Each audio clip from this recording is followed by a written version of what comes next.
Bonjour à tous, j'espère que vous allez bien. Bienvenue sur la chaîne de business en ligne. Si vous êtes nouvelle sur cette chaîne, n'oubliez pas de liker et de cliquer sur la cloche de notification pour ne plus rater aucune de nos vidéos. Ce matin, je vais vous montrer comment sécuriser votre compte CPAL après l'avoir utilisé pour faire des smart contracts.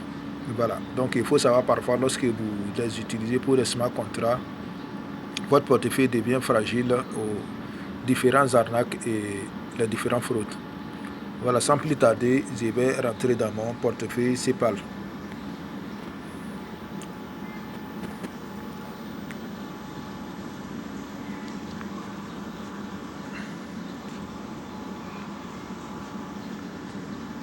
Voilà, je suis dans mon portefeuille CPAL.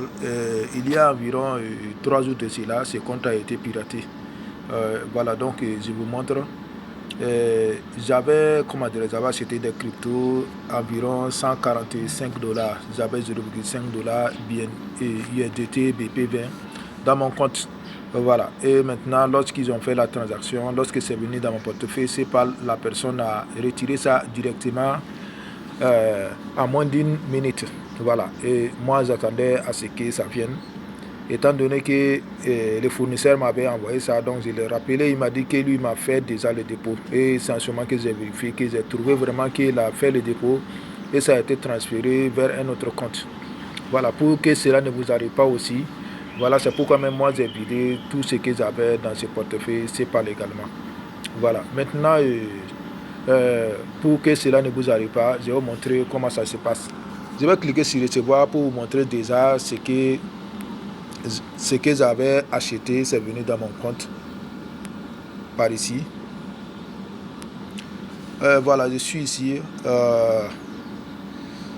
dans mon compte. J'avais acheté des USDT BP20. Des USDT BP20, le réseau BP20, c'est ça comme ça. Avec ces réseaux, c'est ça comme ça. Donc je vais rentrer. Bon, j'ai fait un retour d'abord pour vous montrer d'abord avec les historiques. Voilà, je vais rentrer dans les historiques.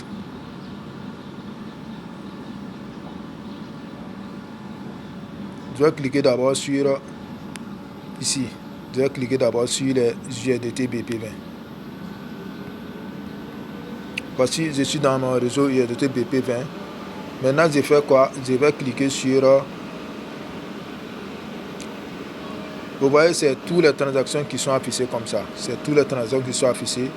Maintenant, vous voyez, on dit ici, vous voyez ça, recevoir. Ici, là, donc, recevoir. J'ai reçu combien? 145 dollars USDT. Et voilà, maintenant, on dit envoyer. Vous voyez ça, envoyer.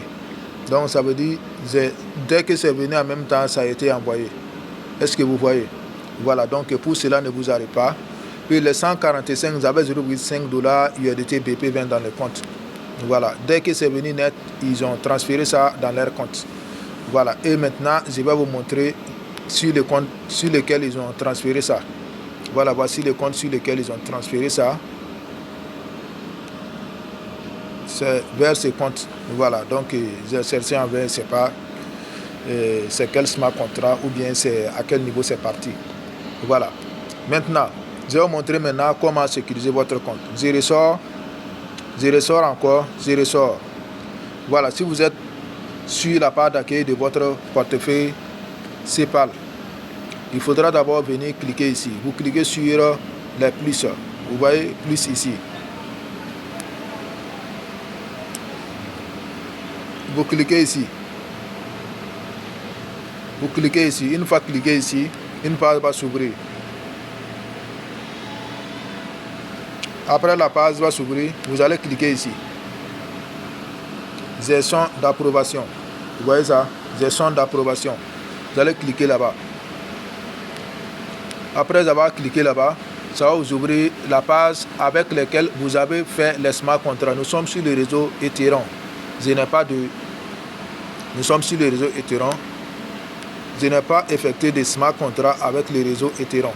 Maintenant, je vais cliquer sur la flèche ici pour voir les autres smart contracts que j'ai eu à faire. Je vais cliquer ici. J'ai choisi le réseau BNB Smart Chain BP20. Voilà, le réseau BNB Smart Chain. Voici le réseau BNB Smart Chain. Voilà, je vais cliquer ici. Ici, je vois déjà, on dit, voici le premier qui est là. On dit, voilà, voici le premier. Si je clique sur révoquer. Voici Crystal IL aussi qui est là ici. Si je veux annuler, je vais cliquer sur révoquer. Je vous montre comment ça se passe. Vous allez tout simplement cliquer ici. Vous allez cliquer ici sur révoquer. Je ne sais pas ça c'est quel smart contract. Sur révoquer. Vous voyez ça?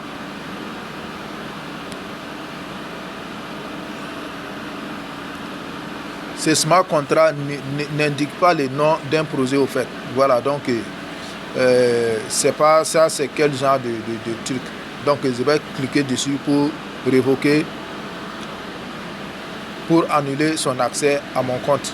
Voilà, je vais confirmer. Je mets mon mot de passe.